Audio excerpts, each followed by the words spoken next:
அருட்பெருஞ்சோதி அருட்பெருஞ்சோதி தனிப்பெரும் கருணை அருட்பெருஞ்சோதி.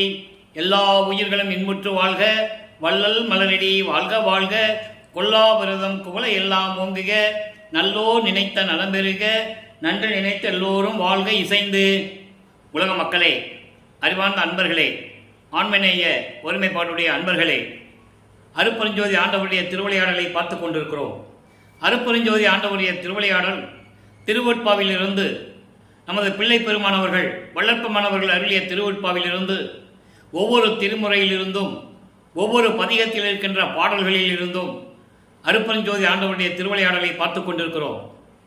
அருட்பெருஞ்சோதி ஆண்டவர் 1823ஆம் ஆண்டு அவருடைய திருவிளையாடலை தொடங்கி 30/1/1874 இரவு 12 மணி வரையிலும் திருவிளையாடல் செய்து கொண்டிருக்கிறார். அதற்கான காரணம், இந்த பிரபஞ்சத்தை உருவாக்கி உலகங்களை உருவாக்கி உலகங்களை இயக்குவதற்காக பதத்தலைவர்களை உருவாக்கி, பதத்தலைவர்கள் என்பது பிரம்மன், திருமால், ருத்திரன், மகேஸ்வரன், சதாசிவம், இப்படி பதத்தலைவர்களையும் உருவாக்கி அவர்களுக்கு தேவையான 5 தொழில்களையும் கொடுத்து படைத்தல், காத்தல், அழித்தல், மறைத்தல், அருளல் 5 தொழில்களையும் கொடுத்து இந்த பிரபஞ்சத்தை இயக்க வைத்தார்கள். 4 யுகங்களிலுமே கிரேதயுகம், திரேதயுகம், துவாரயுகம், கலியுகம் 4 யுகங்களிலுமே சமயங்களும் மார்க்கங்களும் மதங்களும் உருவாகி அந்த மதங்களையும் மார்க்கங்களையும் சமயங்களையும் உருவாக்கியவர்கள் அவர்கள் கருத்துக்கு ஏற்றபடி அவர்களுடைய கருத்தாக்களை, அவர்களுடைய தலைவர்களை, சமயம் அந்த சமயத்தினுடைய தலைவர்களை எல்லாம் உருவாக்கி அதற்கேற்றபடி ஆலயங்களை அமைத்து வழிபாட்டு முறைகளை அமைத்து மக்களை வழிபட செய்து விட்டார்கள். இது காலமாக நடந்து கொண்டிருக்கிறது. யுகங்களுக்கும் ஆயுள் காலம் உண்டு. கிரேத யுகத்துக்கு 17,28,000 வருடங்கள், திரேத யுகத்திற்கு 12,96,000 வருடங்கள், துவார யுகத்துக்கு 8,64,000 வருடங்கள், கலியுகத்துக்கு 5,000 வருடங்கள். இப்படி யுகங்களுக்கு அந்த வருடங்கள் முடிந்தவுடனே அந்த யுகங்களும் அழிந்துவிடும். அதோடு ஏற்பட்ட சமயங்களும் மதங்களும் மார்க்கங்களும் அழிந்துவிடும். அதற்கு பிறகு இந்த உலக மக்களுக்கென்று ஒரு ஆன்மீக வழி வேண்டும், ஒரு ஆன்மீக பாதை வேண்டும். அந்த ஆன்மீக பாதை ஆன்மீக நெறி எல்லாருக்கும் சமரசமாக இருக்க வேண்டும். எல்லா மக்களும் அதை ஏற்றுக்கொண்டு சமரசமாக வாழ வேண்டும், இன்பமாக வாழ வேண்டும், வேறுபாடின்றி வாழ வேண்டும். அதற்காகவே அருட்பெருஞ்சோதி ஆண்டவர் சுத்த சன்மார்க்கத்தை நிறுவி அதை தன் மகன் கையில் ஒப்படைக்கிறதுக்காக தன்னிடம் வளர்ந்து வந்த செல்வ பிள்ளையை இந்த பூலோகத்திற்கு ஒரு தாயின் வழியாக வருவிக்க செய்து அந்த மகனிடம் ஒப்படைப்பதற்காக இங்கே திருவிளையாடல் செய்து கொண்டிருக்கிறார். அப்போ சமயங்களும் மதங்களும் மார்க்கங்களும் சூழ்ந்திருந்த காலகட்டங்களில் தனது மகனை, தனது செல்வ பிள்ளையை, நமது வள்ளற்பெருமானவர்களை சமயங்களிலும் மதங்களிலும் மார்க்கங்களில் ஈடுபட செய்து அந்த நெறிகளிலே கொள்கையிலே ஈடுபட செய்து சைவ சமயத்தில் இருந்ததனால் சைவ சமயத்தினுடைய குறியீடுகள், அதாவது திருநீர் பூசிக்கொள்வது, உத்திராட்ச மாலை போட்டுக்கொள்வது, இதெல்லாம் தன் மகனை இருக்க செய்து அதன் பிறகு உலக மக்களிடம் சொல்ல வேண்டும், இதெல்லாம் தேவையில்லை, சுத்த சன்மார்க்கம்தான் உலக மக்களுக்கு தேவையானது, அந்த நெறிதான் உலக மக்களை இன்பமாக வாழ வைக்கும் என்ற நிறையை உலக மக்களுக்கு சொல்ல வேண்டும் என்பதற்காகத்தான் தனது மகனை வருவிக்க செய்தார். இதை அகவலிலே வளர்ப்பமானவர்கள் கூறியிருப்பார்கள். ஆன்ற சன்மார்க்கம் அணிபெற என்னைத்தான் ஈன்று அமுதளித்த இனிய நற்றாயே என்று கூறுவார். அதற்காகத்தானே நான் வருவிக்க உற்றேன் என்று கூறுவார். அகத்தை கருத்து புறத்தை வெளுத்திருந்த உலக அனைவரையும் சகத்தை திருத்தி சன்மார்க்கத்தை அடைவித்திட அவரும் இகத்தை பரத்தை பெற்று என்பது இந்த பூலோகத்தில் பிறந்த மக்கள் எல்லாம், வாழ்கின்ற மக்கள் எல்லாம் சுத்த சன்மார்க்கத்தில் சேர்ந்து இறைவனுடைய அருளையும் செல்வங்களை எல்லாம் பெற்றுக்கொண்டு இன்பமாக மகிழ்ந்து வாழ வேண்டும் என்பதற்காகவே என்னை உகத்தே இறைவன் வருவிக்க உற்றேன், அருளை பெற்றேனே என்று கூறுவார். ஆக இதற்காக தான் நான் வருவிக்க உற்றேன் என்று கூறுவார். நல்லா நீங்கள் கவனிச்சுட்டே வரணும். ஆக இந்த நிலையில் இருக்கும்போது வள்ளற்பமானவர்கள் வருவிக்க உற்று 1ஆம் ஆண்டிலிருந்து 8 ஆண்டுகள் வரையிலும் எந்த விதமான அருளையும் பெற முடியவில்லை. இறைவனும் கொடுக்கல. இப்போ இந்த 1823ஆம் ஆண்டு தொடங்கிய திருவிளையாடல் 1874 ஆண்டு வரை, அதாவது 51 ஆண்டுகள் அந்த திருவிளையாடல் நடந்து கொண்டிருக்கிறது. அதை 8 பிரிக்கிறார் அருட்பெருஞ்சோதி ஆண்டவர். ஒவ்வொரு 8 ஆண்டுகளிலும் எப்படி தன் மகனுக்கு அருளை கொடுக்கிறார் என்பதை தான் திருவற்பாவிலிருந்தே பார்த்து கொண்டிருக்கிறோம். வல்லப்பமான வருவி கொண்டிருக்க காரணம், உலக மக்கள் எல்லாம் ஒரே மார்க்கத்தில் இருந்து கொண்டு வேறுபாடு இல்லாமல் வாழ வேண்டும் என்பதற்காகத்தானே வருவி கொண்டார் என்பதை நாம் பார்த்து கொண்டிருக்கிறோம். இப்போ 8 ஆண்டுகள் வரைக்கும் நமது பிள்ளை பெருமானவர்கள் குழந்தை பருவத்திலே இருந்து 8 ஆண்டுகள் வரைக்கும் எந்த விதமான அருளையும் இறைவனிடந்து பெற முடியவில்லை, பெறவில்லை. ஒரு தாயின் கருவறையிலே இருக்கும்போது அந்த கருவறையிலே அருட்பெருஞ்சாண்டவர் எப்படியெல்லாம் திருவிளையாடல் செய்தார் என்பதை நாம் ஏற்கனவே பார்த்து விட்டோம். கருவறை, அந்த ஒரு தாயினுடைய கருவறையிலே பிண்ட வடிவத்திலே நமது பிள்ளை பெருமானவர்கள் இருக்கும்போது கருவறை இருட்டாக இருக்கிறதை என்று நினைக்கும் போது அருட்பெருஞ்சாண்டவர் வழிகாட்டியது. பசி என்று சொல்லும் பொழுது அருட்பெருஞ்சாண்டவர் தன் மகனுக்கு அருளமுதம் அங்கே கருவறையிலே சென்று ஊட்டியது. இப்படியெல்லாம் திருவிளையாடல் நடந்து கொண்டிருந்தது. அதன் பிறகு 5 மாத இடைவெளியிலே 5 மாத குழந்தையாக இருக்கும்போது தில்லை தலைத்திடையே திரை தூக்க தரிசித்த போது வேய்வகை மேல் காட்டாதே எந்தனைக்கு வெளியாய் காட்டிய மெய் உறவா மெய்ப்பொருளை என்று கூறுவார். சிதம்பரத்திலே திருவிழாவிற்காக நமது குழந்தை இறைவனை எடுத்து சொல்லும் பொழுது அங்கே சிதம்பரத்திலே தான் வெட்ட வெளியாக தன் மகனுக்கு காட்டி சிதம்பர ரகசியத்தை காட்டியது. அதன் பிறகு அவருக்கு மறைப்பு நிலை ஏற்படுகிறது. தன் மகனுக்கு மறைப்பு நிலை கொடுத்து விட்டார் அருட்பெருஞ்சோதி ஆண்டவர். 9வது ஆண்டில், அதாவது 16 9வது ஆண்டிலிருந்து 16 ஆண்டுகளுக்குள் என்ன நடந்தது என்பதை இப்போ நம்ம பார்க்க போகிறோம். அதன் பிறகு படிப்படியாக பார்க்க போகிறோம். 9வது ஆண்டிலே தன் மகன் முன் தோன்றி, என்னால் வருவிக்க ஊற்றவன் நீ மகனே, உனக்கு ஞானத்தை பெற்றுக்கொள், ஞானம் தருகிறேன், மற்ற விஷயங்களெல்லாம் மற்ற செயல்களெல்லாம் முன்பருவம் பின்பருவம் காட்டி உனக்கு அருள் செய்வேன் என்று கூறி மறைந்து விடுகிறார். அதன் பிறகு நமது பிள்ளை பெருமானவர்களுக்கு மறைப்பு நிலை ஏற்படுகிறது. அந்த நிலையில் இருக்கும்போது இறைவனிடம் எப்படி முறையீடு செய்கிறார்?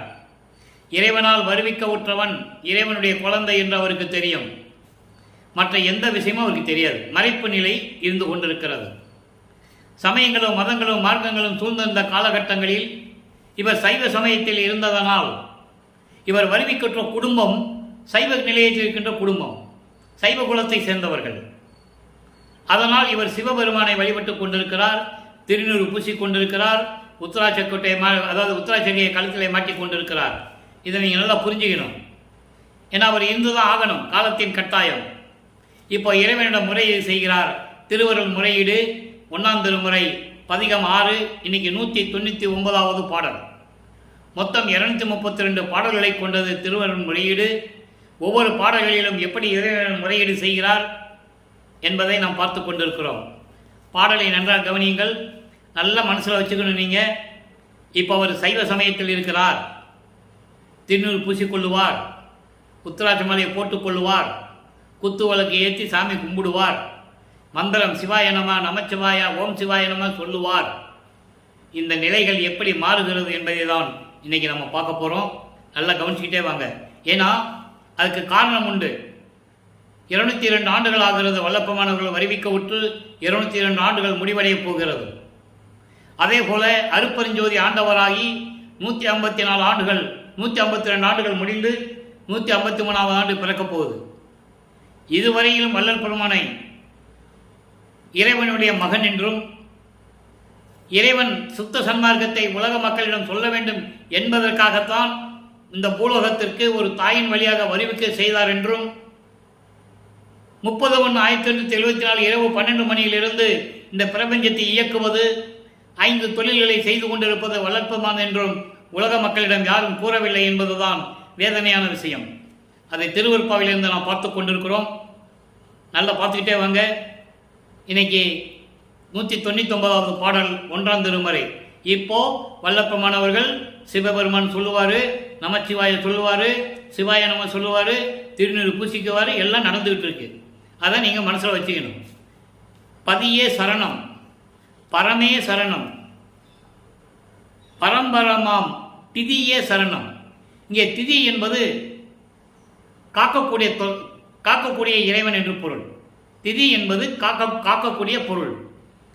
அப்படிப்பட்ட இறைவனே சிவவை சரணம், சிவமுணர்ந்தோர் கதியே சரணம், என் கண்ணே சரணம், முக்கண் கருணா நிதியே சரணம், சரணம் என்பால் மெய் நிலை அருளே.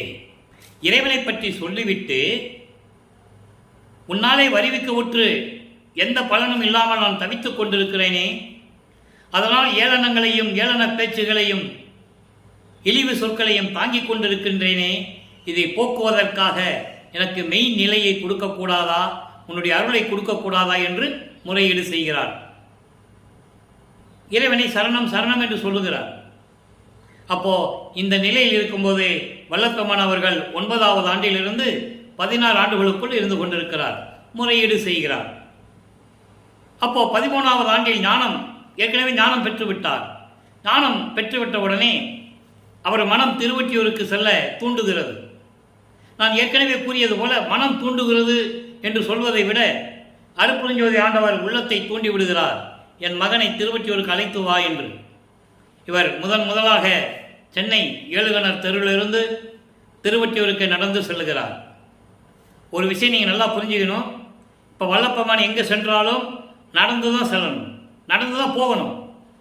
அதுக்கு பிறகு அண்டங்களை கடக்கிற சக்தி, பறக்கிற சக்தி எல்லாம் வாங்கினார். அதான் நம்ம இன்னைக்கு பார்க்க போகிறோம். இப்போது நடந்து போயிட்டு இருக்கார். போனோடனே தியாகராஜ பெருமானை வழிபடுகிறார். 2ஆம் திருமுறையில் இருக்கின்ற 113 பதிகங்கள், 1207 பாடல்கள், இதுவரை 22 பதிகங்களை நாம் பார்த்திருக்கிறோம்.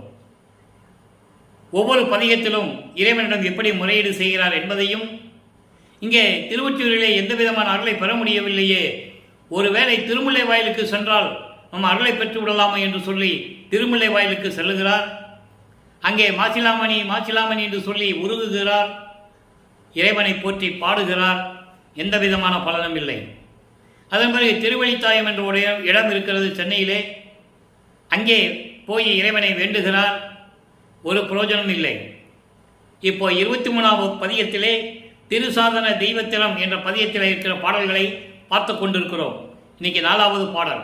திருசாதன தெய்வத்திரம் என்பது இறைவனுடைய அருளை பெறுவதற்கு நாம் என்னெல்லாம் செய்ய வேண்டும், இறைவனை எப்படி முறையீடு செய்ய வேண்டும், இறைவனை எப்படி வேண்டுகிறார் என்பதை இந்த பாடலிலிருந்தே நாம் பார்த்து கொண்டிருக்கிறோம். அருள் பழுக்கும் கற்பகமே அரசே முக்கன் ஆரமுதே நின்னை புகழேன், நின்னை புகழேன் அந்தோ வஞ்ச மருள் பழுக்கும் நெஞ்சகத்தேன், வாளா நாளை வாதமிட்டு கழிக்கின்றேன், மதியிலேனை வெருள் பழுக்கும் சுடுகாட்டில் விடினும் ஆற்று வெள்ளத்தில் அடித்தேக விடினும் பொல்லா இருள் பழுக்கும் பிலம் சார விடினும் பிலம் சேர விடினும் அன்றி என் செய்யினும் போதாதே எந்தாய் எந்தாய். பாடலுடைய மைய கருத்து, இறைவனை வேண்டுகிறார். உன்னை பற்றி நான் நினைத்து பார்க்கவில்லை, உன்னை போற்றி நான் வணங்குவதில்லை. அப்போ நீ என்ன செய்யணும், நீ என்ன செஞ்சாலும் சரிதான். ஆத்திரத்துக்கு போட்டாலும் சரி, இல்லை காட்டுக்குள்ளே போய் விட்டாலும் சரி, நரகத்தில் தள்ளி விட்டாலும் சரி, அது கூட எனக்கு பத்தாது என்று சொல்லி தன்னை தாழ்த்தி கொண்டு இறைவனிடம் முறையீடு செய்கிறார். எப்படின்னு பார்க்க போகிறோம். அருள் பழுக்கும் கற்பகமே, அருள் வல்லமம் கொண்ட இறைவனே, அரசே முக்கண் உடைய இறைவனே, உன்னை புகழேன். ஐயோ, நான் இதுவரைக்கும் உன்னை புகழ்ந்து நான் பாடியதில்லையே, போற்றி பாடியதில்லையே, நான் என்ன செய்வேன்? வஞ்ச மருள் பழுக்கும் நெஞ்சகத்தேனே, மாயைகளையும் மயக்கங்களையும் வஞ்சகன் மனம் கொண்ட இந்த சிறியவனை வீணாக நாட்களை கழித்து கொண்டிருக்கிறேன். விவாதம் செய்து கொண்டு பேசாத பேச்சுகளெல்லாம் பேசிக் கொண்டிருக்கிறேன். இப்படிப்பட்ட அறிவில்லாதவனை மதியிலேனே என்று சொல்லுகிறார். அறிவில்லாதவனை வெருள் பழுக்கும் கடும் காட்டில் விடினும், பயங்கரமான மிருகங்கள் விளங்கக்கூடிய, பயங்கரமான மிருகங்கள் வாழக்கூடிய கொடிய வனத்தில் காட்டில் விட்டாலும் சரி, ஆற்று வெள்ளத்திலே என்னை கட்டி தூக்கி போட்டாலும் சரி, பொல்லா இருள்களுக்கும் பிலம் சேர விடினும். பிலம் என்பது நரகம். என்னை நரகத்திலே தள்ளிவிட்டாலும் சரி, எது செஞ்சாலும் போதாதே இறைவா, உன்னை நான் போற்றி வணங்கி பாடவில்லையே, இன்னும் அந்த அருளை நீ கொடுக்கவில்லையே, நான் என்ன செய்வேன்? விரைவில் வந்து நீ எனக்கு அருளை கொடுக்க வேண்டாமா? நான் உன் மகன் அல்லவா, உன்னால் வருவிக்க உற்றனும் அல்லவா என்ற நிலையிலிருந்து பாடிக்கொண்டிருக்கிறார். இப்போ அவருக்கு சுத்த சன்மார்க்கம் இருப்பது தெரியாது. அருட்பெருஞ்சோதி ஆண்டவர் தான் இயற்கை உண்மை விளக்க கடவுள், அவர்தான் ஆதியும் அந்தமெல்லாம் தோன்றிய இறைவன், சுயமாக தோன்றிய இறைவன் என்று அப்போ அவருக்கு தெரியாது. நல்லா நீங்கள் புரிஞ்சுக்கணும். ஏன்னா தன் மகனை சமயங்களிலும் மதங்களிலும் மார்க்கங்களிலும் இருக்க செய்ய வேண்டும். காலங்காலமாக நடந்து காலங்காலமாக ஏற்பட்ட நிகழ்ச்சிகளை அதை பின்பற்றி கொண்டு, நெறிகளை பின்பற்றி கொண்டு வாழ்ந்து கொண்டிருக்கிறார்கள் மக்கள். திடீரென்று மாற்ற முடியாது.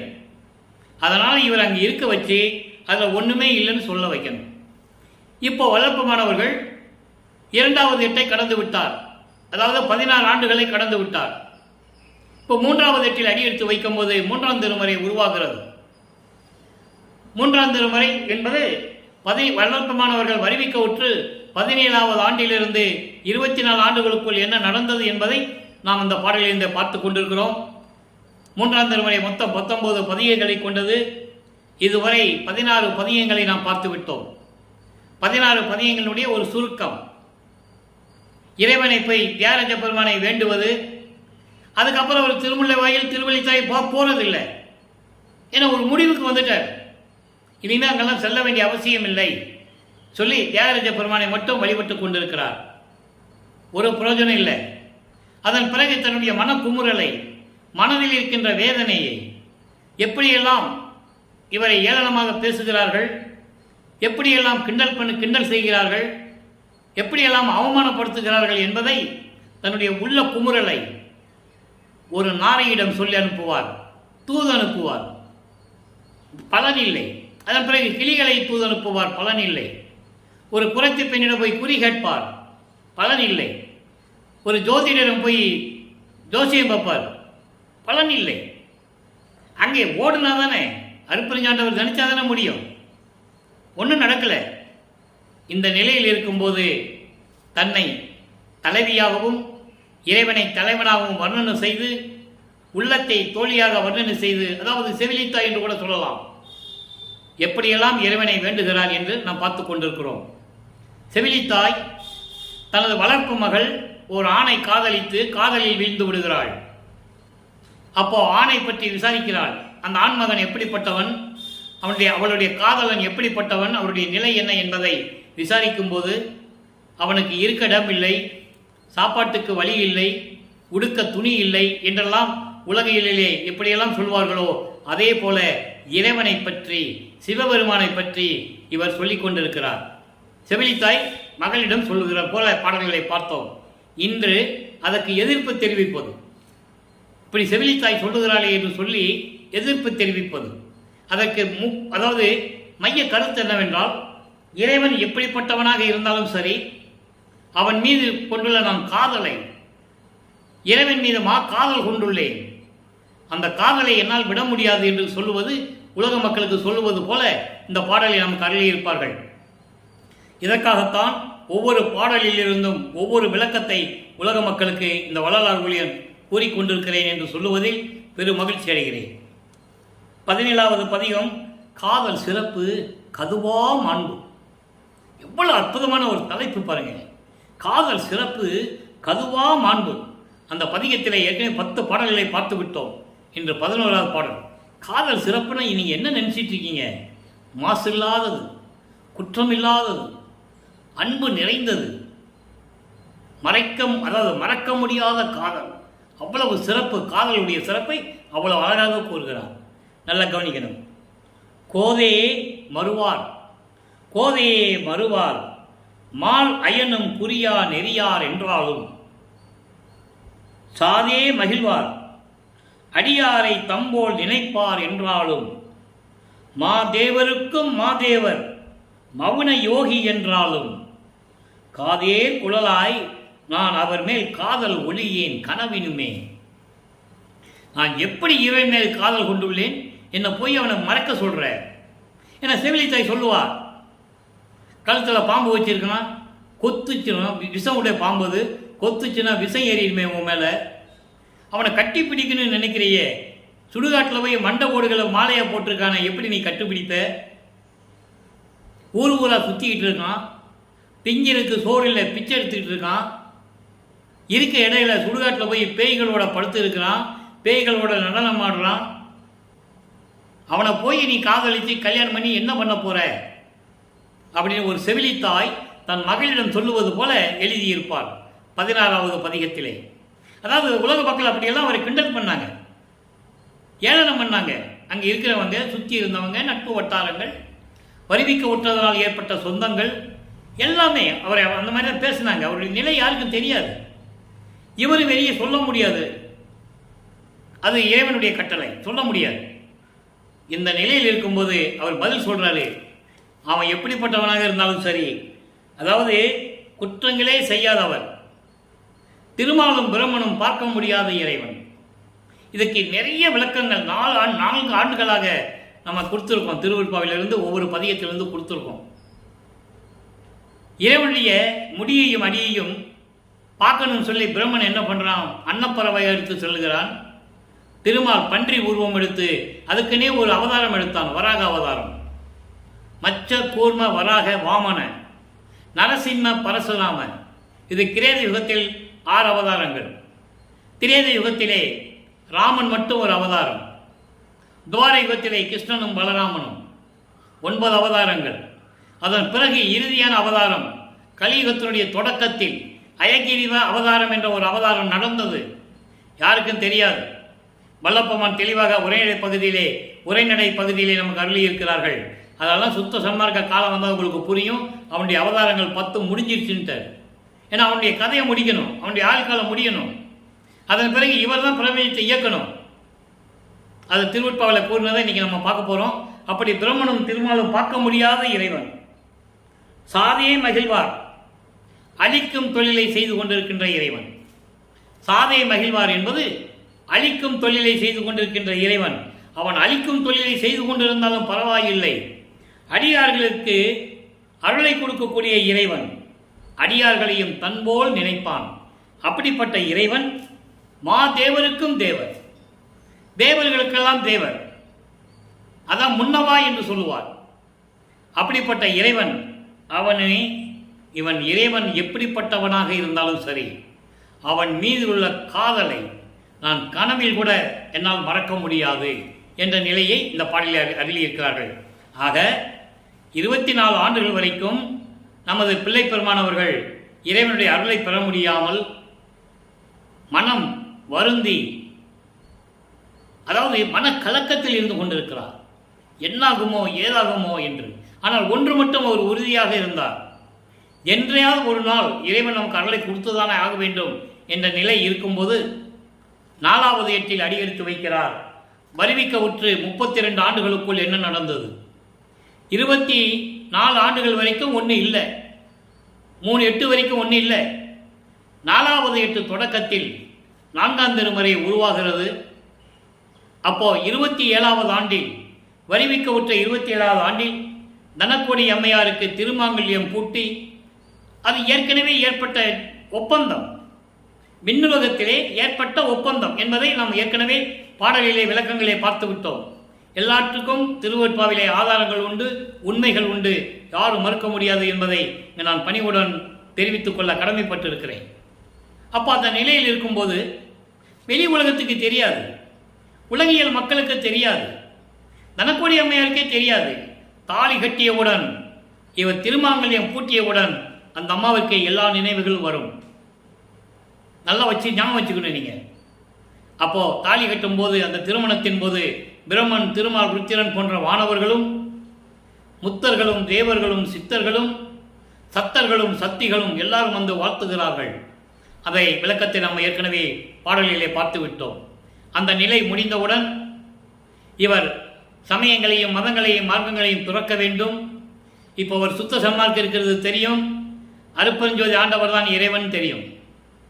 அப்போது என்ன பண்ணுறாரு, வீட்டுக்குள்ளே கதவை பூட்டி தாழ்பால் போட்டுறாரு. இனிமேல் நான் எங்கேயும் செல்வதில்லை, எந்த கோயிலுக்கும் சென்று சிவபெருமானை வழிபடுவதில்லை. சிவபெருமானே சிவசிவா, ஓம் நம சிவா என்று இத்தோடு நம்ம விட்டுறணும். உலகப்பற்றை துறக்கணும் என்று சொல்லி அந்த அறையிலே இருக்கும்போது இறைவன் மகனுடைய நிலையை பார்த்து அவனுக்கு அருளை கொடுக்க வேண்டும். காலங்கள் இன்னும் கொஞ்சம் தான் இருக்குது. ஏன்னா 19 ஆண்டுகள் தான் இருக்குது. 32 ஆண்டுகள் வரைக்கும் போயிடுச்சு, வீணாக போயிடுச்சு. நீ 19 ஆண்டுகள் தான் இருக்குது. அப்போ மகனுக்கு சுத்த சன்மார்க்கத்தை தர வேண்டும். அந்த நிலையை மகனுக்கு உறுத்த வேண்டும் என்ற நிலையை அருட்பிரகாச மாலை என்ற பதிகத்திலே 100 பாடல்கள் இருக்கின்ற விளக்கத்தை பார்த்து விட்டோம். அதுக்கு பிறகு ஆனந்த மாலை, சமுத்திர மாலை, அன்பு மாலை, அதிசய மாலை எல்லாம் நாம் பார்த்து விட்டோம். எப்படியெல்லாம் இறைவன் வந்து அருளை கொடுத்தார் என்பது. இனி பிரசாத மாலையும் பத்தி மாலையும் பெண்டிங்கில் இருக்கு. இன்னும் நம்ம சொல்லணும். அதுக்கான வாய்ப்புகள் இன்னி கொஞ்ச நாள் கழித்து தான் வரும். ஏன்னா அங்கே தான் எல்லா விஷயங்களும் இருக்குது. அப்போது இந்த நிலைகளாக இருக்கும்போது 4ஆம் திருமுறையிலே 32 ஆண்டுகளுக்குள் என்ன நடந்தது என்பதை இறைவன் வந்து எப்படியெல்லாம் அருளை கொடுத்தார் என்பதை நாம் பார்த்து விட்டோம். இனிமேல் அவர் சுத்த சன்மார்க்கத்தை வாங்கப் போக வேண்டும். ஆக 5வது எட்டில் இருந்து கொண்டிருக்கிறார். 32 ஆண்டுகள் முடிந்தவுடனே வெள்ளாடை அணிந்து சுத்த சன்மார்க்கத்தை வாங்குவதற்கு சுத்த சிவஞான வெளிக்கு சென்று கொண்டிருக்கிறார். அப்போ அவருக்கு ஏம சித்தியை பெற்றுவிட்டார், தத்துவ சித்தியை பெற்றுக்கொண்டார். தத்துவங்களை எப்படி கடக்க வேண்டும் அதை திருவற்பாவிலை பாடல்களில் அருளியிருக்கிறார்கள். தத்துவங்களை தனித்தனியாக கடந்தேன், தத்துவாதீத மேல்நிலையில் சித்தியல் முழுதும் தெரிந்தேன், அவை மேல் சிவநிலையை தெரிந்திட சென்றேன். அதான் கடவுள் நிலை அறிந்து அமையமாகக்கூடிய ஒரு நிலை. அப்போ அங்கே போய் என்ன பண்ணணும்? சுத்த சன்மார்க்கத்தை வாங்கணும். சாகா கல்வியை அவங்க அப்பா சொல்லிக் கொடுப்பாரு, அதை கேட்டு வாங்கிக்கணும். சாகா கல்வியை கற்றுக்கொள்ள வேண்டும். அங்கே சென்று கொண்டிருக்கிறார். அங்கே தன் மகனை வரவேற்கிறார் அருட்பெருஞ்சோதி ஆண்டவர். மகன் சுத்த சிவஞான வழிக்கு சென்று கொண்டிருக்கிறார் நம்ம பிள்ளை பெருமானவர்கள். ஆனால் உலகியலில் இங்கே என்ன சொல்லுவாங்கன்னா, அவர் எங்கே போனாருன்னு தெரியாது, எங்கே போய் சுற்றிட்டு இருக்காருன்னு தெரியாது, 6 மாதம் கழித்து வருவார், இல்லைன்னா 3 மாதம் கழித்து வருவார், இப்படி தான் சொல்லிட்டு இருந்தாங்க. இவங்கெல்லாம் சொல்லுவாங்கன்னு அவருக்கு தெரியும், இறைவன் அல்லவா. அதனால் தான் பாடலிலே அருளி இருந்தார்கள். அகவலிலே நீங்கள் படிச்சிருக்கலாம். ஏறா நிலைமீசை ஏற்றி எந்தனக்கு 6 காட்டிய அருட்பெருஞ்சோதி முதல்ல காட்டினார். அப்போ வேறு சமயங்களிலும் மதங்களிலும் மார்க்கங்களில் இருந்தது கடைசி நிலையில் 4வது எட்டில் 32வது ஆண்டில் காட்டுகிறார். அதன் பிறகு கடத்திய அருட்பெருஞ்சோதி என்று சொல்லுவார். நீங்கள் அகவலில் படிக்கலாம். அப்போ இந்த நிலையெல்லாம் வரும்போது தான் இதெல்லாம் தாண்டி போய் சுத்த சன்மார்க்கத்தை வாங்கி அங்கே தன் மகனை வரவேற்று அங்கே சத்தியஞான சபையிலே, அங்கே சத்தியஞான சபை இருக்கு, அதை மாதிரி தான் இங்கே நிறுவனது வளர்ப்பமானவர்கள் என்பதை நீங்கள் புரிந்து கொள்ள வேண்டும். அதான் சபையை எண்ணுள் கண்டனன்னு சொன்னார். இந்த நிலையில் இருக்கும்போது அவர் அருள்களை எல்லாம் பெற்றுக்கொண்டு அங்கே மணிமுடி சூட்டி தன் மகனுக்கு உலகியலுக்காக இங்கே பூலோகத்திற்கு மறுபடியும் மகனை பூலோகம் சென்று வா, நான் அவ்வப்போது உனக்கு அருளை கொடுக்கிறேன் என்று சொல்லி மகனை அனுப்பி விடுகிறார். இதெல்லாம் கதை இல்லை அன்பர்களே. இப்போ நான் எல்லாம் சொல்லுவது கதை அல்ல, கற்பனை அல்ல, பாடல்களில் இருக்கிறதை உங்களுக்கு விளக்கமாக சொல்லிக் கொண்டிருக்கிறேன், உரை சொல்லிக் கொண்டிருக்கிறேன். அதை நீங்கள் புரிஞ்சுக்கணும். மற்ற புராணங்கள் மாதிரியோ காவியங்களே கதை சொல்றதில்லை. இது மகனை நீ பூலோகம் சென்று வா என்று சொல்லும்போது அது பாடலில் இருப்பதை அந்த பாடலில் கூறுகிறோம். எங்கே நேராக வராரு? கருங்குழி. கருங்குழி என்ற கிராமத்திலே 9 ஆண்டுகளாக உறைவிடமாக கொண்டிருக்கிறார் நமது பிள்ளை பெருமானவர்கள். ஆக 33வது ஆண்டிலிருந்து 40 ஆண்டுகளுக்குள் அங்கே என்ன நடைபெற்றது என்பதை நாம் பார்த்து விட்டோம். அடுத்த 6வது எட்டுக்கு வர வேண்டும். 41வது ஆண்டிலிருந்து 48 ஆண்டுகளுக்குள் என்ன நடந்தது அந்த நிகழ்ச்சியை தான் இப்போ நம்ம பார்த்துட்டு இருக்கோம். கிட்டத்தட்ட நெருங்கிட்டு இருக்கோம். இறைவனுடைய திருவிளையாடலை முடிப்பதற்கு நெருங்கிட்டு இருக்கோம். அது இன்னும் 1 வருஷம் ஆகும், இருந்தாலும் நெருங்கிட்டு இருக்கோம். இப்போ கருங்குழியில் இருக்கும்போது எப்படி தன் தந்தை வந்தார், 2 பேரும் எப்படி பேசிக்கிட்டாங்க, என்ன உரையாடல் செஞ்சாங்க, எப்படியெல்லாம் அருளை கொடுத்தார் என்பதை நம்ம ஏற்கனவே பாடலில் பார்த்துட்டோம். இப்போ கருங்குழியை விட்டு விடைபெறுகிறார். அங்கே இருக்கின்ற அந்த வீட்டு சொந்தக்காரர்களாகிய வெங்கட ரெட்டியார் அவர்களுக்கும் அவருடைய மனைவி முத்தையாளம்மையாரிடம் விடைபெற்று கொண்டு அவர் கருங்குழியிலே உறைவிடமாக இருக்க வேண்டும் என்பதற்காக இங்கே தர்மசாலையிலே இருக்க வேண்டும் என்பதற்காக வந்து கொண்டிருக்கிறார்.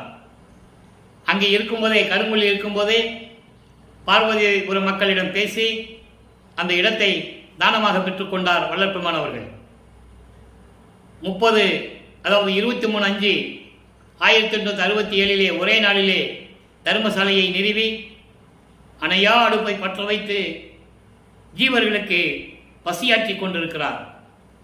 இங்கேதான் ஜீவகாருண்ய ஒழுக்கம் உருவானது. இங்கேதான் மரணமில்லா பெருவாழ்வு ஒழுக்கம் உருவானது. இங்கேதான் சத்தியஞான சபையை நிறுவுவதற்கான பெருவழி கிடைத்தது. அந்த விளக்கத்தில் நம்ம பின்னால் பார்க்க போகிறோம். இப்போ தர்மசாலையிலே இருந்து கொண்டு என்ன நடந்தது? தினமும் பசியோடு வருகின்ற ஜீவர்களுக்கு, பசியோடு வருகின்றவர்களுக்கு உணவளித்து பசியை போக்கிக் கொண்டிருக்கிறார் நமது பிள்ளைப்பெருமானவர்கள், அருப்பெருஞ்சோதி ஆண்டவராகிய வல்லற்பெருமானவர்கள். 1869ஆம் ஆண்டு நீதிமன்றத்திலே வழக்கு தொடர்ந்தார்கள். இதெல்லாம் தர்மசாலையிலே வல்லற்பெருமான் தர்மசாலை இருக்கும்போது நடந்துகிட்டு இருக்கு. ஆறுமுகம் நாவலர் என்ற ஒருவருடைய தலைமையிலே சமயங்களிலும் மதங்களிலும் மார்க்கங்களிலும் ஜாதிகளிலும் பற்று கொண்டவர்கள் பொறுக்க முடியாமல் வடலூரிலே ராமலிங்கம் என்பவர், ராமலிங்க பரதேசி ராமலிங்க பிள்ளை என்பவர் திருவட்பா என்ற பெயரிலே பாடல்களை இயற்றிக் கொண்டிருக்கிறார். அவர் எந்த பாடசாலையிலும் போய் கற்றதில்லை, புலவர் பட்டம் பெற்றதில்லை, சமயங்களிலும் மதங்களையும் மார்க்கங்களையும் ஜாதிகளையும் சாடிக்கொண்டிருக்கிறார். இது மக்களுக்கு உகந்ததல்ல என்று சொல்லி ஆறுமுகம் நாவலர் தலைமையிலே, அவருடைய தலைமையிலே கடலூரில் இருக்கின்ற மஞ்சக்குப்பம் என்ற இடத்தில் இந்த நீதிமன்றத்திலே வழக்கு தொடர்ந்தார்கள். வழக்கு தொடர்ந்த பிறகு விசாரணைக்காக வல்லப்பெருமானிடம் தகவல் அனுப்பப்பட்டது. நல்லா கவனிக்கணும். ஒரு இடத்துல சொல்லுவார், அந்த விளக்கம்லாம் நம்ம பார்க்க போகிறோம். நானே அவனானான் என்று சொல்லுவார். சில இடங்களிலே இவர் உருவமாக தெரியும், ஆனால் அங்கு காட்சி கொடுப்பது அருட்பெருஞ்சோதி ஆண்டவர் என்பதை இங்கே நான் பதிவு செய்ய கடமைப்பட்டிருக்கிறேன். அப்போ வழக்கு தொடர்ந்தது.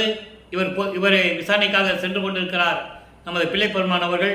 அப்போல்லாம் அவர் நடந்து போகணும்னு அவசியம் இல்லை. நல்லா கவனிச்சுக்கணும். நீங்கள் இங்கே உலகியல் சொல்லுவாங்க, மாட்டு வண்டியில் போனார், நடந்து போனார், கும்மி அடிச்சுட்டு போனார்லாம் சொல்லுவாங்க. அதெல்லாம் சும்மா. அவர் தெளிவாக சொல்கிறாரு நான் எப்படி போவேன்னு.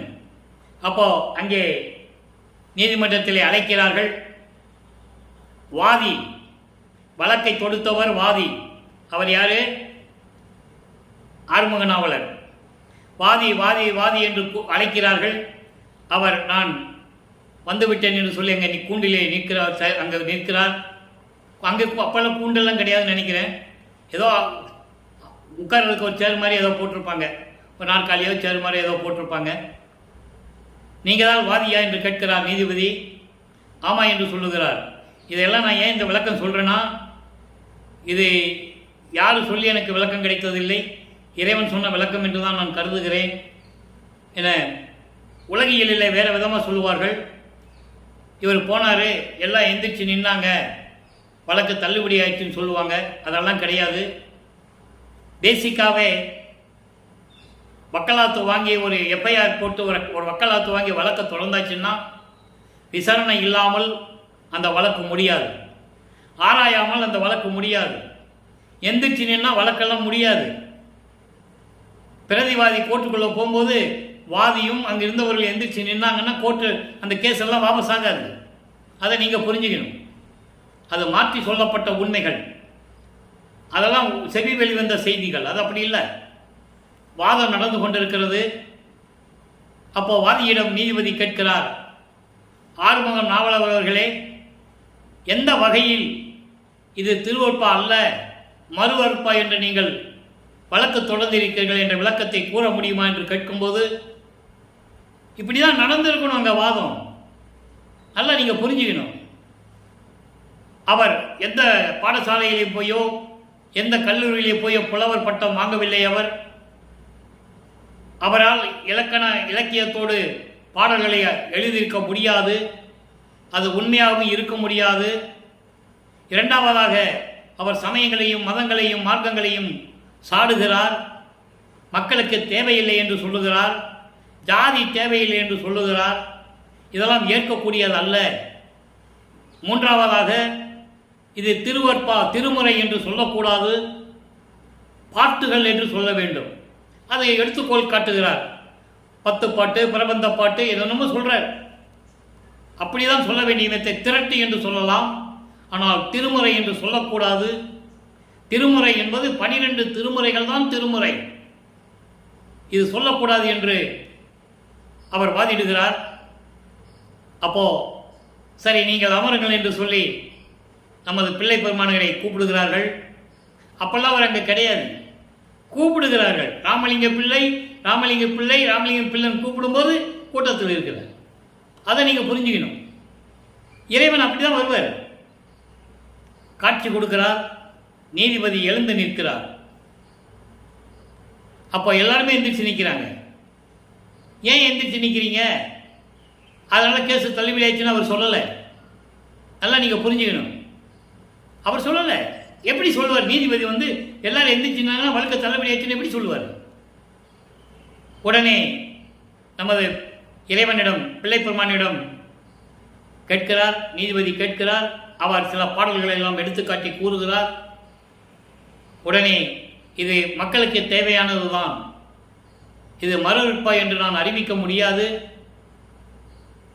அதனால் உத்தரவிட முடியாது, திருவற்பா தான் என்று சொல்லி வழக்கை முடித்து வைக்கிறார். இதுதான் அங்கே நடந்தது. தீர்ப்பை பெற்றுக்கொண்டு வல்லற்பெருமான் அவர்கள் இங்கே உறைவிடமாக வந்து கொண்டிருக்கிறார்கள், தர்மசாலையிலே இருந்து கொண்டிருக்கிறார்கள். அதன் பிறகு உத்தரஞான சிதம்பரம் மாலை உருவாகிறது. உத்தரஞான சிதம்பரம் மாலை ஏற்கனவே நாம் பார்த்து விட்டோம். ஒவ்வொரு பாடலிலும் இந்த இடம் எப்படிப்பட்டது, உத்தரஞான சிதம்பரம் என்பது வடலூரில் இருக்கின்ற பார்வதிபுரம் எப்படிப்பட்ட நிலையில் இருக்கிறது, எதிர்காலத்தில் எப்படியெல்லாம் இது இருக்கும் என்பதை பாடல்களிலே கூறியதை நாம் பார்த்து விட்டோம். என்னுடைய பதிவை பார்த்தா உங்களுக்கு புரியும். அப்போ இங்கே பெருவழியை பார்த்து விட்டால் இது ஏற்கனவே நிர்ணயிக்கப்பட்டது. இது எப்படி பெற வேண்டும் என்ற நிலையெல்லாம் இறைவன் நினைத்தா உடனே பெறலாம். இப்படி கையை காட்டினா போதும், இப்படி தான் இந்த சத்தியஞான சபை இருக்கணும், இப்படி கையை காட்டினா நிற்க போகுது, சத்தியஞான சபை அப்படியே வந்துட போகுது. நல்லா புரிஞ்சுக்கணும் நீங்கள். ஆனால் அதெல்லாம் அவர் செய்யலை. ஏன்னா இயற்கை உண்மையாக இருக்க வேண்டும், மக்கள் புரிந்து கொண்டு சுத்த சன்மார்க்கத்தில் இறங்க வேண்டும். இதுதான் அவருடைய கருத்து. ஆக இப்படி நிலையில் இருக்கும்போது உத்தரஞான சிதம்பரம் மாலை உருவானதை பார்த்து விட்டோம். இப்போ இங்கே தர்மசாலையில் இருக்கும்போது அவர் கூறியதை யாருமே நம்பவில்லை. அவரே முதல்ல நம்பலை. பாடலில் சொல்லிட்டார், அது நம்ம பார்த்துக்கிட்டு இருக்கோம், ஒவ்வொரு பாடலாக பார்த்துக்கிட்டு இருக்கோம். தன்னை தலைவியாகவும் இறைவனை தலைவனாகவும் வர்ணனை செய்து உள்ளத்தை மனதை தோழியாக வர்ணனை செய்து கூறுகிறார். அவர் இருக்கும்போது அவருடைய நிலை என்ன, அவர் மீது எப்படியெல்லாம் வெறுப்பு காட்டினார்கள், எப்படியெல்லாம் அவர் மனம் கலங்கியது, இறைவனே சொல்றார். நல்லா பார்த்துட்டு வரணும். நீங்கள் பாருங்க, தலைவி வருந்துதல் என்ற பதிகம் 6ஆம் திருமுறை. இப்போ வல்லற்பெருமானவர்கள் 48 ஆண்டுகளுக்குள் இருந்து கொண்டிருக்கிறார். இனி 3 வருடம் பாக்கி இருக்கு. அது வந்து மேட்டுக்குப்பத்தில் நடந்தது நம்ம சொல்ல போகிறோம். அங்கே போனது, அங்கே இருந்து கொண்டு சத்தியஞான சபையை நிறுவியது, சுத்த சன்மார்க்க கொடியை கட்டி பேருபதேசம் செய்தது. அதன் பிறகு இறைவன் வந்து எப்படி தன்னோடு கலந்து கொண்டார், அதெல்லாம் நம்ம பின்னால் பார்க்க போகிறோம். இப்போ இங்கே இருக்கும்போது தலைவி வருந்துதல் என்ற பதிகத்திலே இன்று 23வது பாடலை நம்ம பார்க்க போகிறோம். நல்ல கவனிங்க. மன்றாடும் கணவர் திருவார்த்தை அன்றி உமது வார்த்தை என்றன் செவிக்கு ஏறாது என்ற அதனாலோ இன்று ஆவி அன்னவருக்கு தனித்த இடம் காணேன் என்று உரைத்தேன், எதனாலோ அறியேன். முந்தானை அவிழ்ந்து விழ முடுகி நடக்கின்றாள் பாங்கி முதல் வளர்த்தவளோ மதர்ப்புடன் செல்லுகிறாள். எப்படி சொல்றாருன்னு நீங்க கவனிக்கணும். ஒன்றாத மனப்பெண்கள் வென்றாரின் அடுத்தார் ஒருத்தர் நடராயர் சொன்னோடனே நீங்க நடராஜன் கிட்ட போயிடக்கூடாது. அதுக்குதான் அவர் இப்படி சொல்றாரு. ஒருத்தர், சுத்தர், வித்தகர் அப்படின்லாம் சொல்லுவார். ஒருத்தர் நடராயர் திருக்கருத்தை அறிந்திலேனே. இது பாடல். இந்த பாடல் என்ன சொல்றாருன்னா, திருச்சிற்றம்பலத்திலே திருவிளையாடல் செய்து கொண்டு அங்கே இருக்கின்ற சத்தியஞான சபையிலே அருள் நடனம் செய்து கொண்டிருக்கின்ற எனது கணவன் இறைவனை சொல்லுகிறார். ஏன்னா இவர் தலைவின்னு சொல்லிட்டார்ல, அப்புறம் இறைவனை தலைவன் தானே சொல்லணும், கணவர் தான் சொல்லணும். அருட்பெருஞ்சோதி ஆண்டவர் அப்படி சொல்றார். அவருடைய திருவார்த்தையை தவிர, அவருடைய அருள்வாக்கை தவிர வேறு யார் என்ன சொன்னாலும் சரி, நான் காது கொடுத்து கேட்க மாட்டேன். அப்போ மற்றவங்களுக்கு வெறுப்பு வருது. அதை சொல்லுறார், மற்றவங்களுடைய வார்த்தையை நான் கேட்க மாட்டேன் என்று சொன்னேன். அதனால் மட்டுமல்ல, இன்று ஆவி அன்னவருக்கு தனித்த இடம் காணேன். இன்று ஆவி அன்னவருக்கு தனித்த இடம் காணேன். இன்னைக்கு என் உயிர் போன்றவர், என் உயிருக்கு உயிரானவர் வருகின்றார். அவரோடு நான் இருக்கப் போகிறேன். தனித்த இடம் காணேன் என்பது நான் அவரோடு இருக்கப் போகிறேன் என்று சொன்னேன். இன்னைக்கு இறைவன் வருகிறாரு. அவர் சொல்ற வார்த்தையை தான் நான் காதில் கேட்பேன். மற்றவங்க யார் சொன்னாலும் நான் கேட்க மாட்டேன். அதோடு மட்டுமல்ல, இன்னைக்கு வருகிறார், என் உயிருக்கும் உயிரான இறைவன் வருகிறார், நான் அவரோடு தான் இருக்கப் போகிறேன் என்று சொன்னேன். இதனாலோ எதனாலவோ எனக்கு தெரியல, மனம் என் மீது வெறுப்பு காட்டுகிறது. அங்கே இருக்கிறவங்க நம்பலன்னு சொல்ற. முந்தானை அவிழ்ந்து விழ முடுகி நடக்கின்றார். மனதை பெண்ணாக உருவப்படுத்தியதனால் முந்தானை கூட கீழே விழுந்தது தெரியாம என் மேல கோவிச்சுக்கிட்டு போயிட்டு இருக்கா. யாரு? மனம் போயிட்டு இருக்கு. இப்படியெல்லாம் சொல்லிட்டு இருக்கும்போது என்னை சுற்றி இருந்தவர்கள் ஏதோ பேசிட்டு இருக்கிறாங்க, நமக்கு என்னன்னு சொல்லி போயிட்டு இருக்காங்கன்னு சொல்றாரு. அதோடு மட்டுமல்ல, ஒன்றாத மனப்பெண்கள், வஞ்சக மனம் கொண்ட என்னோடு சுற்றி இருந்தவர்கள், என்னை நம்பாதவர்கள், அவர்களெல்லாம் வெற்றி புன்னகையோடு சென்று கொண்டிருக்கிறார்கள். என்னமோ ஒரு போருக்கு போய் சண்டையிட்டு வென்றது போல, வாழ்க்கையில் சாதித்தது போல, தங்களை விட விஞ்சியவர்கள் யாரும் இல்லை என்ற எண்ணத்தில் என்னை விட்டு விலகி சென்று கொண்டிருக்கிறார்கள். ஆனால் நல்லா கவனிக்கணும், இந்த விளக்கெல்லாம் வெளியே யாரும் சொல்ல முடியாது. இது சுத்த சன்மார்க்கம், இறைவனால் அழுகப்பட்டது. எல்லாரும் என்னை விட்டு சென்று விலகிக்கிட்டு இருக்காங்கன்னு சொல்றாரு. அப்போ இப்படியெல்லாம் அவங்க போனாலும் எனக்கு பரவாயில்லை. ஒரே ஒரு கடவுள் ஒருத்தர், அருட்பெருஞ்சோதி ஆண்டவர், அவருடைய உள்ளத்தில் என்ன இருப்பது என்று கூட எனக்கு தெரியவில்லை என்று சொல்லி இந்த பாடலை நமக்கு அருளியிருக்கிறார்கள். அடுத்து பாருங்க, தலைவி கூறுதல். தலைவி கூறல் ஒரு பதிகம், 103வது பதிகம். இன்னைக்கு 6வது பாடலை பார்க்க போறோம். தலைவி என்பது யாரு? வள்ளற்பெருமான். அவர் எப்படி தன்னை உருவகப்படுத்தி கூறுகிறார் என்பதை நீங்க கவனிச்சுக்கிட்டே வாங்க, உங்களுக்கு ஈஸியா புரியும், எளிமையா இருக்கும், பொருள் விளக்கம் எளிமையாக இருக்கும். என்னை மணமாலை இட்டார். இவர் தன்னை பெண்ணாக உருவப்படுத்தினால் மணமாலை இட்டார் என்று சொல்லுகிறார். என்னை அருட்பெருஞ்சோதி ஆண்டவர் ஆட்கொண்டார். நல்லா புரிஞ்சுக்கணும் நீங்க. அருட்பெருஞ்சாண்டவர் என்னை ஆட்கொண்டார், என் உயிரில் கலந்தார், எல்லாம் செய்யவல்ல சித்தர் எனக்கு அறிவித்ததனை. அருட்பெருஞ்சாண்டவர் என்னை ஆட்கொண்டது மட்டுமல்ல, என் உயிரில் கலந்தார், எல்லாம் செய்ய வல்லக்கூடிய அந்த அருட்பெருஞ்சோதி ஆண்டவர் எனக்கு சொன்னதை அறிவித்ததனை, எனக்கு சொன்னதை இன்னதுதான் என்று உலக மக்களுக்கு தெரியாது. இன்ன உலகில் அறியார். எனக்கு சொன்னதை உலக மக்களுக்கு எப்படி தெரியும்? அவங்களுக்கு தெரியாது. ஆதலால் பலவாறு பலவிதமாக பேசுகிறார்கள், பலரும் பலவிதமாக பேசுகிறார்கள், பலவே எம்புகின்றார். எவ்வளவு அற்புதமா சொல்றாங்க பார்க்கணும். அதாவது இதெல்லாம் உலகியல் இல்லை, யாருமே சொன்னதில்லை. நானும் சுத்த சன்மார்க்கத்தை பேசுறேன்னு சொல்லி மேடை ஏறி பேசுறவங்களும் சரி, அரிப்பா படித்தவங்களும் சரி, இதெல்லாம் சொன்னதுன்னா மக்களுக்கு தெரியும். அப்படிப்பட்ட இறைவன் எனக்கு சொன்னதை வேறு யாருக்கும் தெரியாது. அதோடு மட்டுமல்ல, அதனாலேயே பல பேர் பல விதமாக பேசுகிறார்கள். பேசுகிறவர்கள் பேசட்டும், அதை பற்றி எனக்கு கவலை இல்லை. நம் தலைவர் வரு தருணம் மன்னிய காலையில் ஆகும். நம்ம இறைவன் அதிகாலை, மன்னிய காலை என்பது அருள் கொடுக்கக்கூடிய ஒரு நேரம். அதிகாலை, இரவும் கிடையாது, விடியலும் கிடையாது. அப்படி ஒரு அதிகாலை நேரத்தில் இறைவன் வருகின்ற நேரமாகும். மாளிகையை விரைந்து மங்களங்கள் புனைந்திடுக. மனதிடம் உள்ளத்திடம் சொல்லுகிறார். இறைவன் வந்து விட்டாது. மனதிலே எந்த எண்ணமும் இருக்கக்கூடாது. சமயங்களையும் மதங்களையும் மார்க்கம் கொள்ளக்கூடிய பற்றுகள் இருக்கே, அதெல்லாம் இருக்கக்கூடாது. சுத்தப்படுத்திடுன்ற மனசை சுத்தப்படுத்திட்டு அலங்கரிக்க வேண்டும். சுத்த சன்மார்க்கத்தை மேற்கொள்ள வேண்டும். மக்களுக்கு சொல்றாரு அவர்.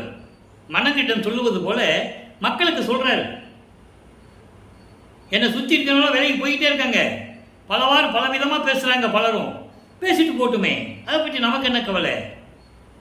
மனமே, நீ மனதை சுத்தப்படுத்தி விடு, சுத்த சன்மார்க்கத்தை ஏற்றுக்கொள் என்ற நிலையில் அந்த பாடலை கூறியிருக்கிறார். மயங்கி ஐயமையல், நீ சந்தேகமே பட வேண்டாம். தன்னிகர் தானாம் பொதுவில், தன்னிகர் தானாம் பொதுவில் நடம்புரிவார் ஆணை சத்தியம் சத்தியம் மாதே சத்தியம் சத்தியம். தன்னுடைய அருள் நிலையில் இருந்து கொண்டு, சுத்த சிவஞான வழியில் இருக்கின்ற திருச்சிற்றம்பலத்திலே இருந்து கொண்டு, திருவிளையாடல் செய்து கொண்டு, அருள்நடனம் செய்து கொண்டிருக்கின்ற இறைவனுடைய ஆணை, இது சத்தியம் சத்தியம் சத்தியம் சத்தியம் என்று சத்தியம் செய்கிறார். ஆக இதனால் நீங்கள் அறிந்து கொள்வது, இதனால் என்ன தெரிவிக்கிறார் சொல்றாரு. நான் சொல்றது யாரும் நம்பலை. இன்னைக்கு இறைவன் வர்றாருன்னு சொல்றேன். என்னை சுற்றி இருந்தவங்களாம் வெளியே போயிட்டாங்க. பலவிதமாக பேசினாங்க. பேசிட்டு போட்டுமே, என் மனது சுத்தமாக இருக்கிறது, சுத்த சன்மார்க்கத்தோடு இருந்து கொண்டிருக்கிறேன். இறைவன் வருகிறான், இது சத்தியம் சத்தியம் என்று சத்தியம் செய்கிறார். அடுத்த பதியத்தில் சொல்றார் பாருங்க. 104வது பதிகம். உலகிற்கு உய்வகை கூறல். உலக மக்களுக்கு அவர்கிட்ட சொல்றாங்க, உலக மக்கள்கிட்ட சொல்றார், உங்க வாழ்க்கை எப்படி மேன்மை அடைய வேண்டும். 4வது பாடல் இன்னைக்கு நல்லா கவனிங்க. சாமந்தராக தரம் சிறிது உணரீர், சாமந்தராக தரம் சிறிது உணரீர், தத்துவ ஞானத்தை இற்று என தெரியீர், மாமாந்த நோயுற்ற குலவியில் குலைந்தீர், வாழ்க்கையில் அறமகிழ்ச்சியும் பெற்றீர், காமாந்த காலத்தில் கண்மூடி திரிவீர், கற்பனை கற்கிலே. அடுத்து சொல்ல பாருங்க. கருத்தனை கருதாது அண்டர்லைன். கருத்தனை கருதாது ஏமாந்து தூங்குகின்றீர், விழிக்கின்றீர், எத்துணை கொள்கின்றீர், பித்து உலகிறே. உலக மக்களை பார்த்து சொல்றாரு, தர்மசாலையில் வச்சு சொல்றாரு, பித்து உலகிறே. பைத்தியம் பிடித்துக் கொண்டு, அறியாமையில் இருந்து கொண்டு, சமயங்களையும் மதங்களையும் மார்க்கங்களையும் சார்ந்து கொண்டு, ஜாதிகளின் மேல் பற்று கொண்டு திரிகின்ற உலக மக்களே, வாழ்க்கையில் பெரிய நிலையில் வர வேண்டும் என்ற ஒரு தத்துவத்தை கூட, ஒரு தரத்தை கூட உங்களால் அறிந்து கொள்ள முடியவில்லை. அப்பனா என்ன பண்ண? சுத்த சன்மார்க்கத்துக்கு வரணும்னு சொல்ற. அதுக்கடுத்து சொல்ற பாருங்க. மாமாந்த நோயுற்ற குலவியில் குலைந்தேன். மாந்தம்னு ஒரு நோய் இருக்கு, பெரிய கொடிய நோய் அது. அப்படி அந்த கொடிய நோயை தாக்கிய ஒரு குலவி என்றால் சிறு குழந்தை. அந்த குழந்தை போல இருந்து கொண்டிருக்கிறீர்கள்.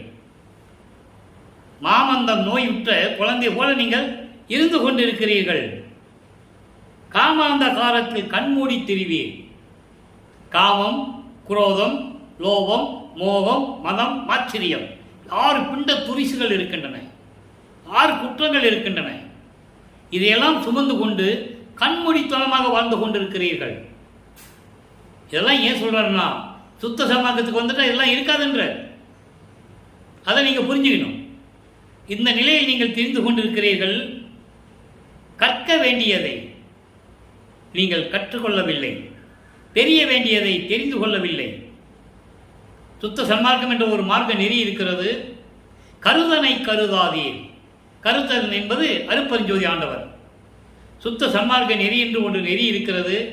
அதை எப்படி கற்க வேண்டும் என்று கூட உங்களுக்கு தெரியவில்லை. அருப்பெருஞ்சோதி ஆண்டவர் ஒரு இறைவன் இருக்க கூட நீங்கள் நினைத்து பார்க்கவில்லை. ஏமாந்து போய் கொண்டிருக்கிறீர்கள், தூங்கிக் கொண்டிருக்கிறீர்கள்.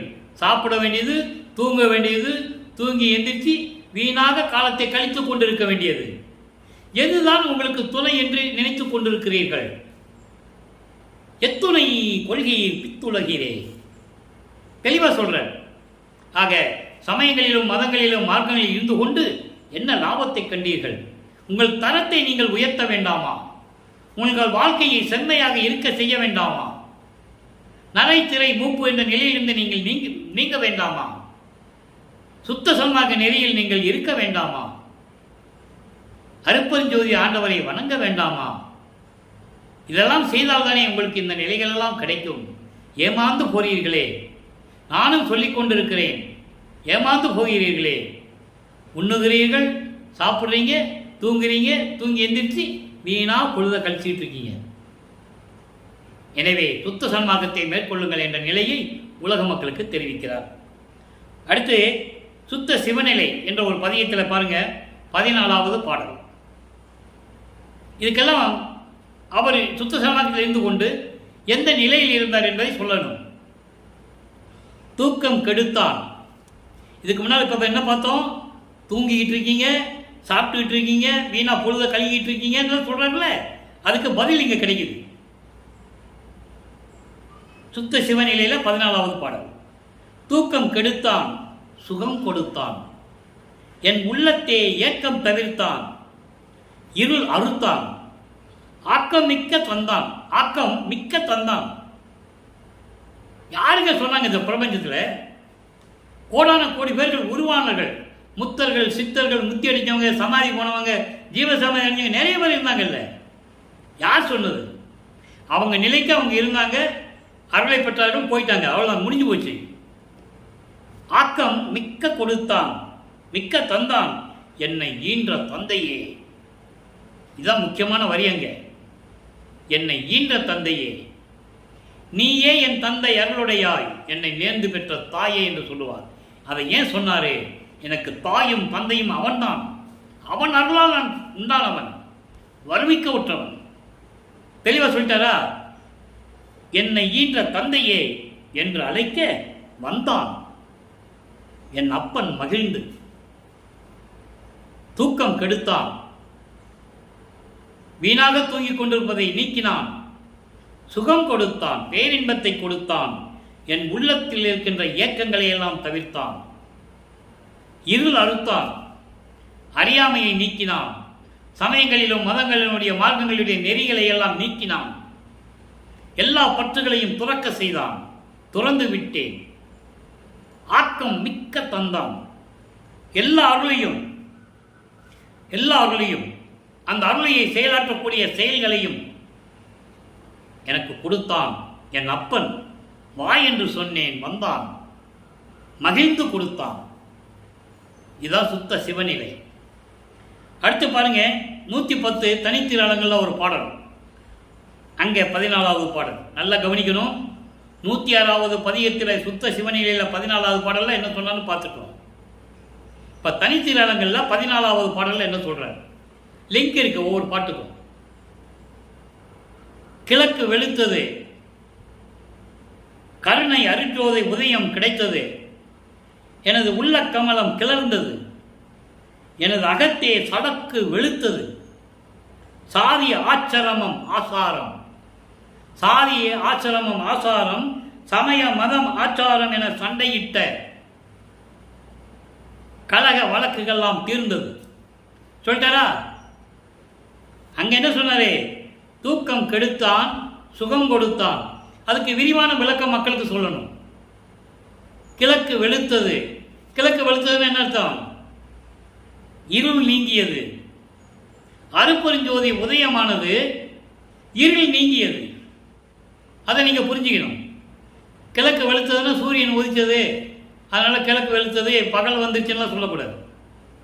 கிழக்கு வெளுத்தது, அறியாமை நீங்கியது, இருள் நீங்கியது. எதனால்? அங்கே அருப்பெருஞ்சோதி உதயம், கருணை அருட்ஜோதி உதயம் கிடைத்தது.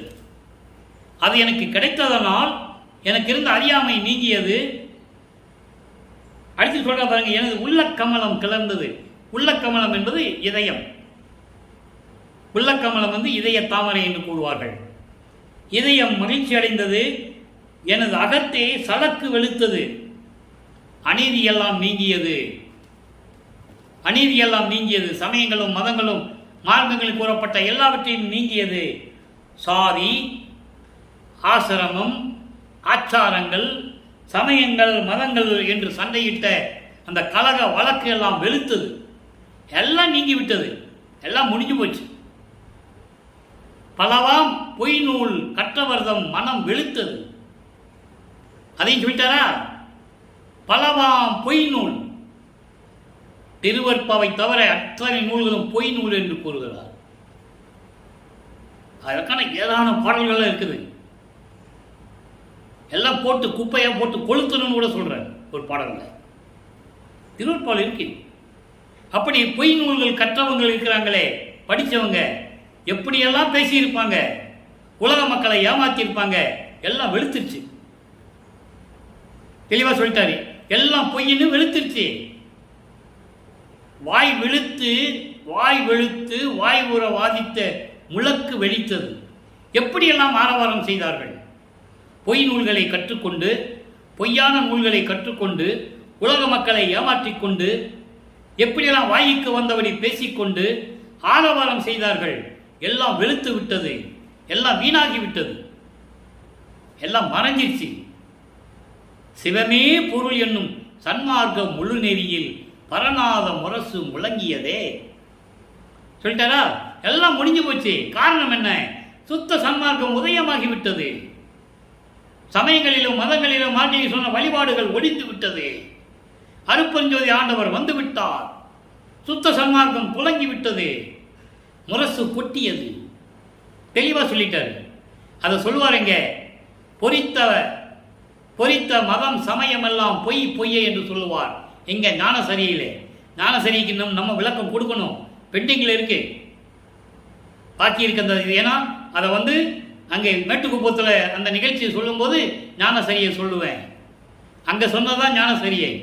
அந்த தீபத்தை எடுத்து வெளியே வச்சு, அவர் அறையிலே வழிபட்டு இருந்த தீபத்தை எடுத்து வெளியே வைத்து மக்களிடம் எப்படி உரையாற்றினார், அங்கே எப்படி ஞானசரியை உருவாக்கின்றதை நம்ம அப்போ பார்ப்போம். இப்போ பொறித்த மதம் சமயமும் பொய்யே, அவற்றின் புகுதாதி சிவம் ஒன்றே பொருள் என கண்டறிவேன். உலக மக்கள்கிட்ட சொல்றாரு. அதை தான் இங்கே சொல்றாரு. எல்லாமே பொய்யிட்டாரு. சிவன் தான் கடவுள். சிவன் கிடையாது. சிவம் என்பது அருப்பெருஞ்சோதி. அவர்தான் கடவுள் என்ற நிலையில் இருந்து கொண்டு, சுத்த சென்மார்க்க நெறியில் இருந்து கொண்டு நீங்கள் உலக மக்கள் எல்லாம் பின்பற்ற வேண்டும் என்று பரநாத முரசு முழங்கியது. எல்லாம் அழிஞ்சு போச்சுட்டார். செத்து மடிந்து விட்டது. எல்லாம் வெளுத்து விட்டதுன்னு சொல்லிட்டார். அடுத்து ஒரே ஒரு விளக்கம். 112வது பதிகம் மெய்யருள் வியப்பு 15வது பாடல். நல்லா கவனிக்கணும். யாது கருதி என்னை ஆண்டதை தயவை யான் முன் அடிப்பொற் துணைக்கு வந்து தொழும்பு செய்யவோ, ஓது கடவுள் கூட்டம் அனைத்தும் அடிமை அல்லவோ. அண்டர்லைன் அந்த வரி. ஓதும் கடவுள் கூட்டம் அனைத்தும் அடிமை அல்லவோ. உடையாய் அவருக்குள் என்னையும் ஒருவன் என்று சொல்லவோ. இவ்வளவு அற்புதமா சொல்றாரு பாருங்க. அதாவது என்னை என்ன நினைச்சு நீ ஆண்டு கொண்டாய், உன்னுடைய தயவை என்ன நினைத்து எனக்கு கொடுத்தாய், நான் உன்னுடைய பொன்னான திருவடிகளுக்கு தொண்டு செய்யவா. எப்படி சொல்ற பாருங்க. இதனுடைய சூட்சமமான விளக்கங்கள் நிறைய இருக்கிறது. சுத்த சன்மார்க்கத்தை கொடுத்து உலக மக்களிடம் சொல்லவா, இந்த பிரபஞ்சத்தை இயக்கவா, 5 தொழிலையும் கொடுத்து மகனை பிரபஞ்சத்தை இயக்குவாய் என்று சொன்னாயே, அதற்காகவா என்னை ஆண்டு கொண்டாய். உலகில் சொல்லப்பட்ட கடவுளர்கள் இருக்கிறார்களே, இயற்கை உண்மை கடவுளாகிய உன்னுடைய அருப்பெருஞ்சோதி ஆண்டவருடைய கடவுள் நிலைக்கு கோடான கோடி பங்கு தாழ்ந்த நிலையில் இருக்கிறார்களே, இந்த கடவுள் கூட்டம் என்று சொல்லுகிறார்களே, தேவர் கூட்டம் என்று சொல்லுவார். அந்த கடவுள் கூட்டம் எல்லாம் உனக்கு அடிமை அல்லவா. நல்லா புரிஞ்சுக்கணும். உனக்கு அடிமை அல்லவா என்று சொல்லுவதற்காக தான் என்னை வருவிக்க செய்தாயா. ஓதும் கடவுள் கூட்டம் அனைத்தும் அடிமை அல்லவோ. அதோடு மட்டுமல்ல, இதை ஏன் சொல்றாருன்னு புரிஞ்சுக்கணும். ஒரு பாடல்ல சொல்லுவார். ஏன் இங்க அடிமைன்னு சொல்றாரு? அடைக்கலம் புகுதல ஒரு பதிகத்தில் சொல்லுவாரு. பிச்சன் கவரி நிலக்கி அசைத்திட மால் யானை பிடலின் மேல் பவனி வருகின்ற நிதமும் பவனி வருகின்ற நிபுணர்கள் எல்லாம் பொழுது ஏத்த எச்சம் புரிவர் என்னை போற்றி. நல்லா சொல்வாரு, போற்றி ஏத்த எச்சம் புரிவோர். அதாவது பிரம்மன், திருமால், ருத்திரன் போன்றவர்கள்லாம் பெரிய பெரிய யானை மேலே ஏறி வராங்களாம் இவரை வணங்குறதுக்கு. மிச்சம் இருக்கின்ற இந்த தேவர்கள், சத்தர்கள், சக்திகள், முத்தர்கள், முனிவர்கள் அவர்களும் என்னை வாழ்த்துகிறார்கள் என்று அச்சத்தை போக்கி என்னை ஆண்டு கொண்ட கடவுளே நான் உன் அடைக்கலமே என்று கூறுவார். அதான் இங்க சொல்றாரு, ஓதும் கடவுள் கூட்டம் அனைத்தும் அடிமை அல்லவோ. எல்லாம் வணங்குகிறார்கள் வளர்ப்புமானை.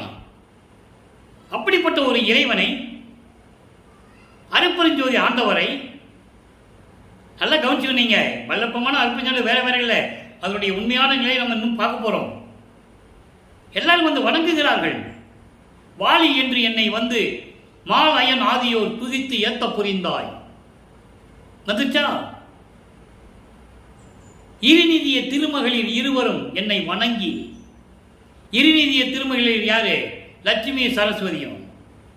இருநிதிய திருமகளிர் இருவரும் என்னை வணங்கி இசைந்து வித்து வந்தனமப்பா என்று இசைத்து பெருநிதி வாய்த்திட என் முன் பாடி ஆடி பெற்றி அளித்தனை இப்பேதையந்தனக்கே. பாடல் உண்டு. எல்லாரும் வல்லற்பெருமானை வணங்குகிறார்கள் என்பது பாடல் உண்டு. திருமடவார் இருவரும் என்னை நோக்கி ஆட பாடல் உண்டு. யாரும் மறுக்க முடியாது.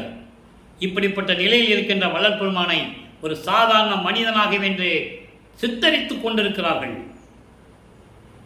பிரபஞ்சமே அவரை வணங்குகிறது. 5 தொழிலை செய்து கொண்டு பிரபஞ்சத்தை இயக்கிக் கொண்டிருக்கிறார்.